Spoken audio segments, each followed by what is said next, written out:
Boa tarde, quarto ano! Para a nossa aulinha 2 de hoje, quero que vocês peguem a apostila de Geografia e nós vamos trabalhar da página 8 até a página 12. Primeiro, vamos responder essa pesquisa que está aqui na página 8. Vocês sabem que nós estamos trabalhando que a formação do povo brasileiro se deu por indígenas, portugueses e africanos. Lembram que nós vimos na aula passada? Os indígenas já habitavam aqui o nosso país antes dos portugueses chegarem. Os portugueses vieram e trouxeram junto os africanos, que fizeram uma migração forçada, pois eles vieram para trabalhar para os portugueses. Então, basicamente, a formação do povo brasileiro se deu por essas três culturas. Claro, com o passar do tempo, vieram outras culturas e assim gerou essa miscigenação que nós temos aqui no nosso país. Hoje nós vamos falar sobre a contribuição dos povos indígenas para a formação do povo brasileiro. Claro que, como o início ali da colonização se deu por esses povos, nós temos muita herança cultural deles, seja nos objetos, nos nomes de lugares, nos costumes, no vocabulário, nome de pessoas e também dos alimentos. Então, por exemplo, um objeto que é uma contribuição dos povos indígenas, a bolsa de canguru. Conhecem aquela bolsa de canguru? O que mais que eles contribuíram? Um objeto que vocês conhecem, a cuia, usada para tomar chimarrão, também é de origem indígena. E nome de lugares, Ipanema, também tem Rio Tietê, Ibirapuera, todos esses nomes, todos esses nomes têm uma explicação, um significado, e eles são de origem indígena. Temos também aqui os costumes, por exemplo, o hábito de tomar banho, nós herdamos dos indígenas. Mais um tipo de costume, dormir em redes. Também é um costume que herdamos dos indígenas, dormir em redes. Nomes de pessoas que vocês conhecem e talvez nem sabiam que eram de origem indígena. Cauã, Kaique, Iara, Tainá. Então, vamos colocar ali alguns nomes. Tainá, Kaique, Iara, igual nossa tia Iara. Iara com I. Então, e no vocabulário? Arara, Amapá, cachoeira, capoeira. Todos esses vocabulários são de origem indígena. E como todas as outras palavras, também têm o seu significado. Então, a arara, a capoeira, e existem diversos outros. Cachoeira, Amapá, que é o nome do estado. E os alimentos? Quais foram os alimentos que nós herdamos aqui dos costumes indígenas? Além do caju, temos a castanha, o milho, a mandioca. Os alimentos foram muitos. Como eles foram os primeiros povos a habitarem aqui, o nosso país, obviamente, muito da nossa cultura nós herdamos deles.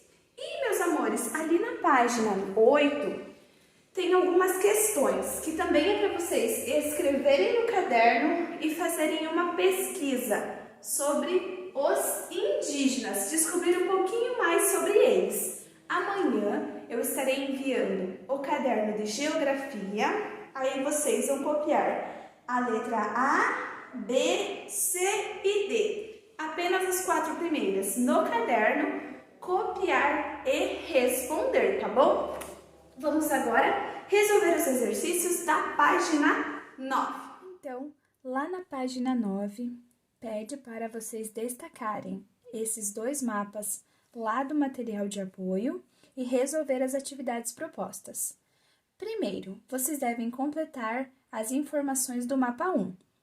O nome desse mapa é Brasil, Distribuição da População Indígena em 2010, pintando as unidades federativas de acordo com a legenda. Então, a legenda está aqui embaixo e cada uma das cores indicam as unidades federativas que nós precisamos colorir. Então, de marrom, que é a quantidade de indígenas por unidade federativa, nós iremos pintar o estado do Amazonas, porque lá vivem mais de 80 mil indígenas. Então, nós vamos pintar, usando o lápis de cor marrom, a unidade federativa aqui do Amazonas. Agora, usando o lápis de cor salmão, nós iremos pintar as unidades federativas, os estados de Mato Grosso do Sul, Mato Grosso, Bahia, Pernambuco e Roraima. Nessas unidades federativas, vivem entre 40 mil e 80 mil indígenas. Então, vamos localizá-las aqui no mapa para nós colorirmos com essa cor? Então, Mato Grosso do Sul está aqui, Mato Grosso está aqui, Bahia, aqui na região Nordeste, Pernambuco aqui, ó, também na região Nordeste, e Roraima, aqui na região Norte. Então, vamos colorir usando o lápis de cor salmão ou cor de pele. Agora, usando o lápis de cor laranja, nós iremos pintar os estados que têm entre 20 mil e 40 mil indígenas. Rio Grande do Sul, Paraná, São Paulo, Minas Gerais, Maranhão e Paraíba. Então, vamos pintar aqui o Rio Grande do Sul, a sigla RS. Vamos pintar o Paraná, PR, São Paulo, SP, Minas Gerais, MG, o Maranhão, aqui em cima, MA, e vamos pintar também o estado do Pará. Esses nós iremos pintar de laranja. Muito bem, agora usando o lápis de cor amarelo, nós iremos pintar os estados onde tem entre 10 e 20 mil habitantes indígenas. Nós vamos pintar Santa Catarina, Rio de Janeiro, Tocantins, Alagoas, Paraíba, Ceará, Roraima, Rondônia e o Acre. Roraima é RR, RO é Rondônia. E agora, usando o lápis de cor verde, nós iremos pintar os estados que possuem entre 2.000 e 10.000 habitantes indígenas. Então, nós vamos pintar Goiânia, aqui em Goiás. Vamos pintar aqui o Distrito Federal, né? O Espírito Santo, Piauí, Sergipe, Rio Grande do Norte e Amapá. Então, o mapa todo colorido da distribuição da população indígena no ano de 2010 deverá ficar assim. Agora que vocês já coloriram o mapa, vamos responder ali a questão número 2. A número 1 era destacar e pintar o mapa. Na número 2, pergunta o seguinte: escreva o nome da unidade federativa onde você mora. Qual é o estado onde nós moramos? O estado do Paraná. Com base no mapa, quantos indígenas viviam nessa unidade federativa em 2010? Viviam aqui entre 20 e 40 mil indígenas. Número 3. Qual informação o mapa 2 apresenta? Esse mapa aqui que tem ali terras indígenas. Tem as terras que foram declaradas, que são os pontinhos vermelhos, as terras que foram autorizadas pelo ministro da Justiça. Tem também as terras, que são as bolinhas em amarelas, que foram homologadas pelo presidente da República, e também as terras autorizadas, que após homologação, elas puderam ser cultivadas e serem dos indígenas. Então ali, com base, qual é a informação que o mapa 2 apresenta? A localização das terras indígenas no território brasileiro. O exercício número 4, vocês irão fazer uma pesquisa. É bem simples. Digitem lá no Google. Aqui no Paraná, há atualmente terras indígenas? Pesquise e, se houver, registre os nomes delas, das etnias das quais fazem parte e dos municípios onde se localizam. Aqui, indo para Guarapuava, depois de Guarapuava tem uma reserva indígena. Então vocês podem pesquisar lá no Google as reservas indígenas do estado do Paraná e completar ali o exercício número 4. Vamos para o número 5. De acordo com os mapas 1 e 2, os mapas aqui que nós colorimos, vamos responder o exercício 5. Os dados do Censo Demográfico de 2010 revelam que há populações indígenas em todas as unidades federativas brasileiras? Verdadeiro ou falso? Nós pintamos todas as unidades federativas aqui do mapa? Sim, existem sim indígenas em todas as unidades federativas. Em algumas em maiores quantidades, em outras em quantidades bem pequenas. Segunda opção. Grande parte da população indígena brasileira reside no Amazonas, unidade federativa onde se localiza a maior parte das terras indígenas? Sim, a única unidade federativa aqui do mapa que nós pintamos de marrom, que era a que tinha mais habitantes, foi o Amazonas. Então lá reside a maior quantidade de indígenas. Terceira, as unidades federativas com poucas terras indígenas correspondem às áreas com a população entre 10 e 20 mil habitantes, que se declaram ou se consideram indígenas de acordo com o censo demográfico. Essa informação não é verdadeira, porque a quantidade mínima ali é entre 2 mil e 10 mil habitantes, que foi o que nós pintamos de verde. Agora, lá na seção Vamos Brincar, nós iremos descobrir um enigma. Como que nós fazemos isso? Lá na apostila está desenhada uma manga. Conhecem essa fruta aqui? Manga. E está pedindo para nós fazermos o seguinte. Da palavra manga, nós iremos tirar a sílaba H. Então, nós vamos ficar apenas com o man. Agora, mais da palavra dinossauro, nós iremos tirar o dinossauro e ficaremos apenas com o di. Agora, na palavra paçoca, nós iremos tirar o pas e ficar apenas com o oca. Conseguiram descobrir? Também é uma contribuição indígena aqui para a nossa cultura popular brasileira, a mandioca, que todos conhecem. Virando a página, agora vamos falar um pouquinho sobre os... Na página 10 vamos falar sobre os portugueses, esses povos que deram origem aqui à colonização do nosso país. Então, os portugueses foram um dos principais povos formadores do Brasil. Então, nós vamos grifar que eles foram um dos principais povos formadores do Brasil. Eles vieram com o objetivo de colonizar a nova terra e obter lucro com as riquezas naturais encontradas. Leia a linha do tempo a seguir, algumas das principais características da colonização portuguesa no Brasil. Então, entre 1500 e 1549, ocorreu aqui a chegada dos portugueses.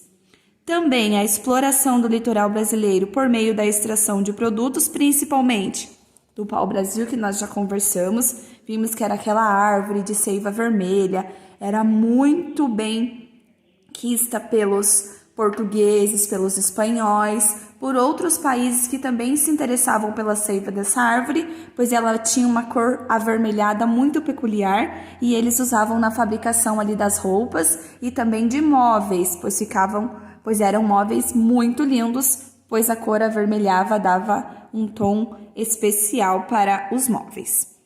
Para a comercialização do continente europeu. Teve também o início do povoamento no litoral. Lembra que nós vimos que com esse início do povoamento no litoral, alguns indígenas se rebelaram e acabaram indo para o interior do país, não ficando mais ali às margens no litoral.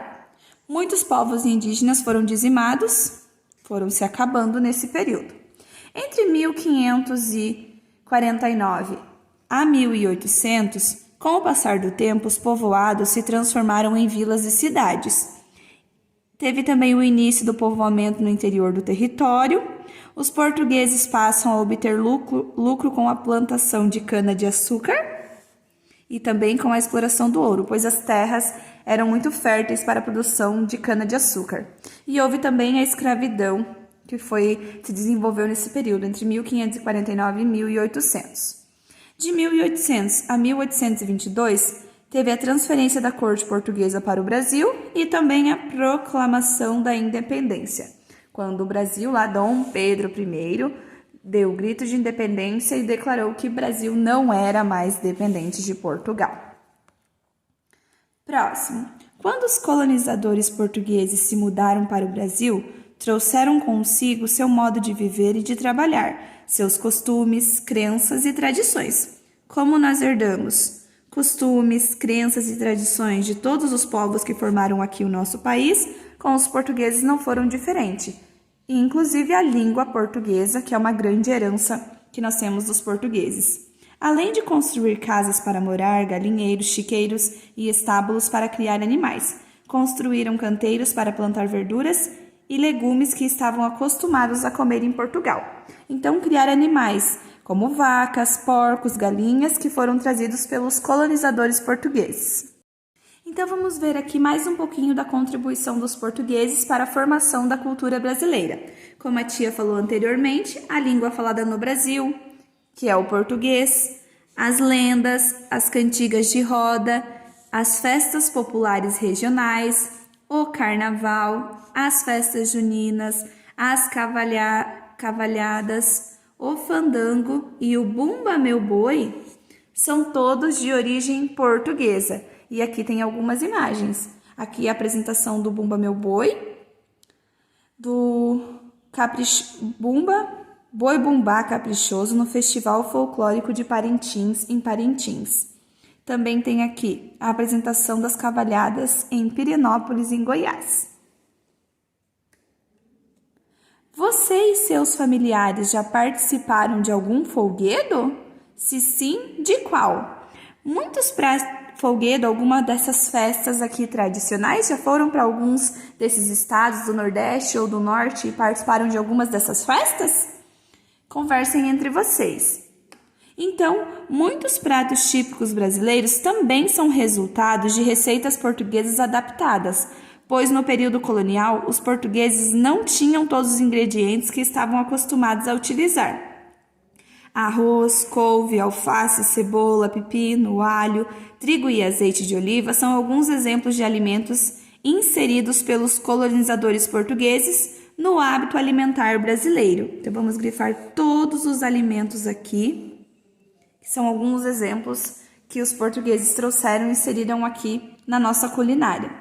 No dia a dia, você consegue identificar a influência da cultura portuguesa nos alimentos que consome no café da manhã, almoço e jantar? Nós comemos arroz, pepino, alface, couve. Praticamente todos esses ingredientes citados aqui são de origem portuguesa e estão, sim, na nossa alimentação diária. E a feijoada brasileira também é um prato adaptado dos cozidos portugueses. Olha que interessante! E os colonizadores portugueses também influenciaram na arquitetura, na arte, a literatura e também na música, contribuindo para a formação da identidade cultural brasileira. Então, influenciaram também na arte, na arquitetura, na música. Olhem que linda essas construções que foram influenciadas na cultura portuguesa. Por exemplo, a construção em estilo colonial em Ouro Preto, em Minas Gerais, também a construção colonial em Olinda, no Pernambuco, umas construções muito bonitas. Agora na sessão Vamos Brincar, nós iremos desembaralhar as letras e descobrir as cidades retratadas nas fotografias acima. O que elas têm em comum? O que elas têm em comum? Desembaralhando as letras, nós descobriremos que é a arquitetura colonial. No lugar onde você mora, há construções com esse tipo de arquitetura? Tem aqui em Prudentópolis algumas arquiteturas, algumas construções parecidas com essas? Se vocês já viram, que legal! Eu acredito que ali no centro de Prudentópolis, na frente do banco, tem uma construção assim parecida com essa, estilo colonial. Então, meus amores, por hoje é só. Até a nossa próxima aula. Um grande beijo. Tchau, tchau!